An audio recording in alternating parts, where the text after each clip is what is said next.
Praise lord. దేవుని నామమునకు మహిమ కలుగునుగా. సర్వాధికారి అయిన యేసయ్య నామం పేరిట మీ అందరికీ ప్రత్యేకమైన వందనాలు తెలియజేస్తున్నాను. మీరందరూ కూడా సర్వశక్తివంతుడైన యేసయ్య నామం పేరిట సంతోషంగా ఉన్నారు, ఆరోగ్యవంతంగా ఉన్నారని దైవజనుగా నమ్ముచున్నాను. ప్రార్థన.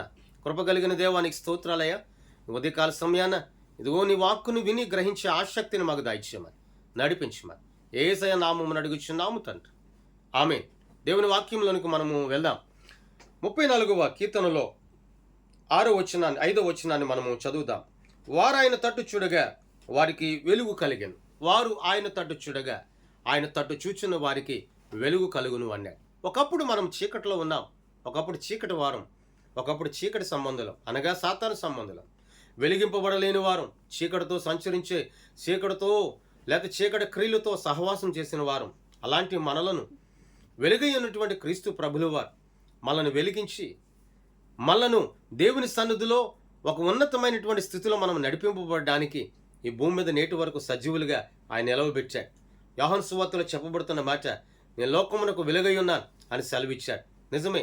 ఎవరు ఎందరూ ఆయన వైపు చూస్తారు, ఎందరూ వారి ముఖములు ఆయన తట్టు త్రెప్పగలరు, ఎందరూ వారి ముఖములను ఆయన తట్టు చూపించగలరు, ఎవరు నిండు మనసుతో శ్రేష్టమైనటువంటి ఒక నమ్మికతో విశ్వాసంతో నింపబడిన మనసుతో ఎవరైతే ఆయన వైపు చూడగలరో వారి జీవితాల్లో అద్భుతాలు జరిగింపబడతాయి. ప్రియ దేవుని బిడ్డ, ఈరోజు నువ్వు ఆయన వైపు చూసే వ్యక్తిగా ఉన్నావా, లోకం వైపు చూస్తున్నావా? అనేకులు పాపం వైపు చూచేవారు ఉన్నారు, వ్యభిచారం వైపు చూచేవారు ఉన్నారు, ధనం వైపు చూచేవారు ఉన్నారు, బంగారు వైపు చూచేవారు ఉన్నారు, ఇదిగో విలువ లేని యోగ్యత లేని వాటి వైపు చూచేవారు ఉన్నారు. నా దేవుడు సెలవిస్తూ ఉన్నాడు, వారు ఆయన తట్టు చూడగా వారికి వెలుగు కలుగును.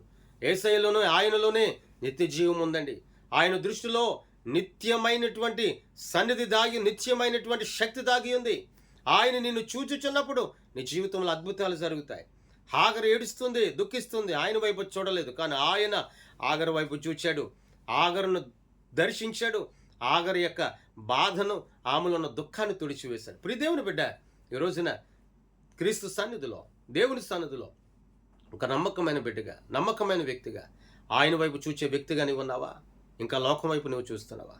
ఆయన వైపు చూస్తే అద్భుతాలు చూడగలుగుతావు. ఆయన వైపు చూస్తే నీ కుటుంబం దీవించబడుతుంది. ఆయన వైపు చూస్తే నీ వ్యాపారం దీవించబడుతుంది. ఆయన వైపు చూస్తే నీ బిడ్డలు మంచిగా చదువుకొనగలరు. ఆయన వైపు చూస్తే నీ బిడ్డలకు మంచి ఉద్యోగం. ఆయన వైపు చూస్తే నీ బిడ్డలకు మంచి వివాహం. ఆయన వైపు నువ్వు చూస్తే ఎన్నడూ కూడా వెనకడుగు వేయకుండా, వెనక చూపు చూడకుండా నిత్యము నువ్వు నిలిచిండే శ్రేష్టమైన ఆనందాన్ని నువ్వు అనుభవించగలుగుతావు. ప్రియ దేవుని బిడ్డ, మరి ఈ రోజున ఆయన వైపు చూడగలుగుతున్నావా?